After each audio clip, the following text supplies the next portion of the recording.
हाँ, नमस्ते। आज का जो बातचीत है, वो मेरा पहले का जो ऑडियो रहा, जो मैंने पाइराइट और अन्य सेमी प्रेशियस स्टोन को लेकर के जो बताया था, उससे कई कमेंट आने लग गए हैं कि क्योंकि इससे जो बिज़नेस हो रहा था, उसमें थोड़ा-सा गड़बड़ी हो रहा है किसी और का। तो मैं उस इसलिए इस बात को क्लियर कर देता हूँ कि इसमें क्या सीक्रेट था इसमें, ठीक है? इसमें मैं स्पेसिफ़िक कुछ-कुछ सेमी प्रेशर स्टोन को आपको नाम बता देता हूँ जो रखे जा सकते हैं, लेकिन उसके कंडीशन बेस में। जैसे कि पाइराइट, जो एकदम से रीलों में फेमस है, ठीक है ना, शॉर्ट्स वीडियोज़ में फेमस है, जिसका एक बड़ा मार्केट ले लिया। तो इसके पीछे का जो टेक्निकल पॉइंट था, तो मैंने जो पहले के जो ऑडियो दिए हैं उसमें मैंने इसको बोला नहीं, ठीक है। जिसके चलते कुछ लोगों का कमेंट आने लगा कि ये ऐसा है, ये ऐसा नहीं है, ठीक है। मैं नाम नहीं बोल रहा हूँ चैनल का, तो समझ जाएंगे क्यों वहाँ से उस तरीके से कमेंट आया। तो यहाँ पे बात क्या है, यहाँ पहले दफ़ा मैं बोल देता हूँ कि कौन कौन सा सेमी प्रेशियस स्टोन जो रखे जा सकते हैं। एक पाइराइट, दूसरा ब्लैक टर्मोलिन, तीसरा आप स्फटिक। सबसे बेस्ट यहाँ पे जो होगा स्फटिक और टर्मोलिन, ठीक है ना। ब्लैक, काले रंग का पत्थर, जो सीधे सीधे भाषा में अगर बोलूँ मैं, काले रंग का पत्थर। हाँ, ये थोड़ा अन्य पत्थरों से थोड़ा सा इसका एक ऊर्जा जो लेवल है वो थोड़ा अलग है, इसलिए इसको हम लोग एक ओहदा में देते हैं, उसको एक ओहदा से देखते हैं उसको, ठीक है ना। लेकिन यहाँ पे जो उपाय संबंधित बात होगा, वो एक फोकट का पत्थर रास्ते का, वो भी काम देगा, ठीक है ना। तो ये कब रखना चाहिए, किनको रखना चाहिए, कुछ हद तक बताऊंगा, पूरा नहीं बताऊंगा। किसी के कुंडली में शनि अगर अच्छा रहे, अब शनि अच्छा होने का क्या लॉ है वो नहीं बोल रहा हूँ मैं, सिर्फ ये जान के रखिए शनि अगर अच्छा हो टेक्निकली, और बुध तीसरे घर में ना हो, चंद्रमा 11वें घर में ना हो, इन हालात में आप इन पत्थरों को रख सकते हैं।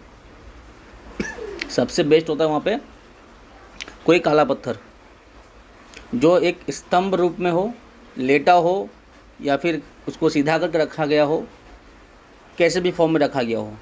तो अगर आपको पत्थर चुनना है तो उस एवेज में आप ये पायराइट पत्थर को भी चुन सकते हैं, और ये ब्लैक टर्मोलिन जो पत्थर है इसको भी चुना जा सकता है, और जो स्फटिक पत्थर है जिसको क्लियर क्वार्ट्ज बोला जाता है वो भी रखा जा सकता है। ये सब किस फॉर्म में रखेंगे, एक शोपीस स्टेचू टुकड़ा फॉर्म में रखेंगे, कहीं ब्रेसलेट लगाने के फॉर्म में नहीं, कहीं अंगूठे लगाने के फॉर्म में नहीं, कहीं माला पहनने के फॉर्म में नहीं,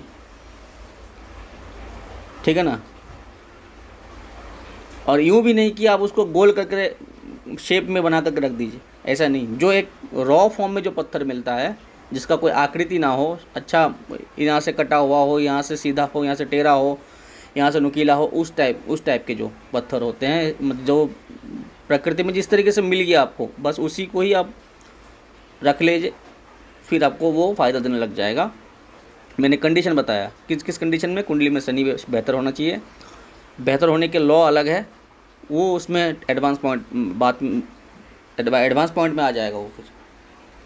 और बुध तीसरे घर में नहीं होना चाहिए, और चंद्रमा 11वें घर में नहीं होना चाहिए, ठीक है। इन हालातों में आप इन सभी पत्थर को यूज़ कर सकते हैं। अगर ये सब नहीं खरीद सकते हैं तो सिर्फ़ और सिर्फ आप कहीं से भी एक काला पत्थर ला कर रख सकते हैं, उससे भी आपको फ़ायदा मिल जाएगा,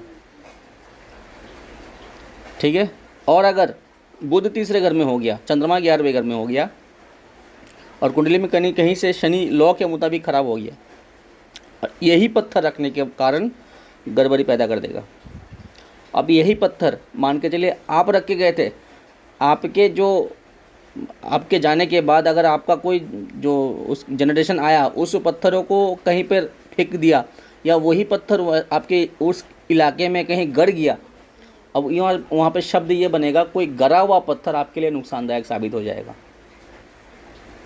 ठीक है।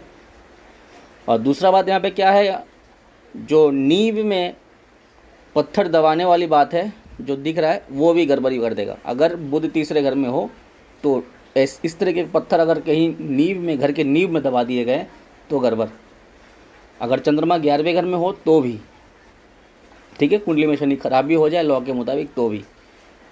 तो इसलिए इसको दबाने वाले फॉर्म में मत रखिए, किसी पत्थर को गाड़ करके इस तरीके से मत रखिए, क्योंकि जब आपके लिए आपके कुंडली के मुताबिक फ़ायदेमंद था, लेकिन आप जब नहीं रहेंगे ये किसी और के लिए नुकसानदायक हो जाएगा फिर, क्योंकि उसकी कुंडली में अगर वो योग ना रहा, उसके अगेंस्ट में योग रहा तो वो हिट खा जाएगा।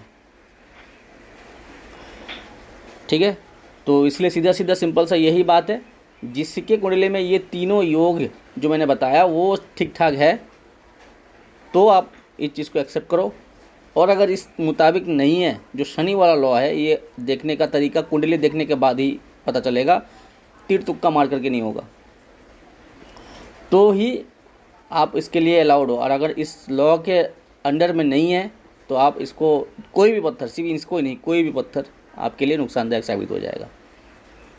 ठीक है, बस इतना सा ही बात था, क्योंकि उस ऑडियो को देने के कारण कईयों का कमेंट आ रहा था, क्योंकि उस पत्थर का एक मार्केट में बिजनेस है, तो लोग पहले उसको इन जनरल ले रहे थे, हमने थोड़ा सा इसको, इसका जो टेक्निकल पॉइंट है उसको ओपन किया। ठीक है।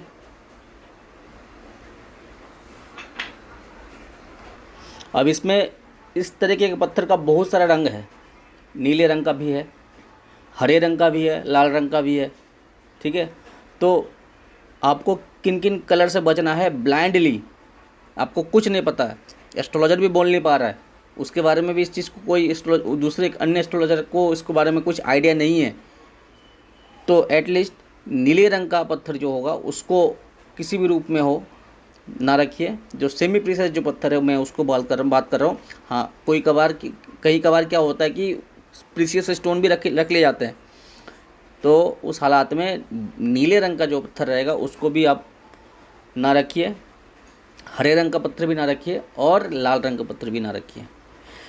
ये तीनों अगर आपके कुंडली के मुताबिक और भी एडवांस लॉ है उसके मुताबिक भी ये तीनों अगर अलाउड नहीं है, जो मैंने अभी लास्ट में बताया, जो तीनों कलर के पत्थर, तो और ख़राब पैदा कर देगा उसमें गुण।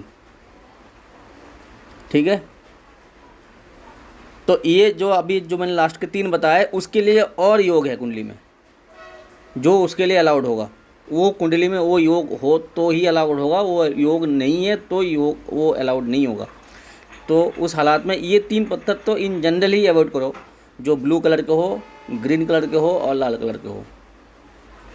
ठीक है। जो पहले के हिस्से में मैंने बताया जो जो रखे जा सकते हैं उनको रखा जा सकता है, लेकिन वो सारा कंडीशन मैंने बोल दिया उसके मुताबिक। और बाद वाले जो 3 मैंने बताया उसका कंडीशन मैंने नहीं बताया, किन किन हालातों में रखे नहीं जा सकते, लेकिन इन जनरल भी उसको रखा नहीं जा सकता, जो लास्ट के मैंने 3 बताए। ठीक है। तो इतना मेरे को ये देना था, जबकि उस चीज़ को मैंने हिडन करके रखा हुआ था।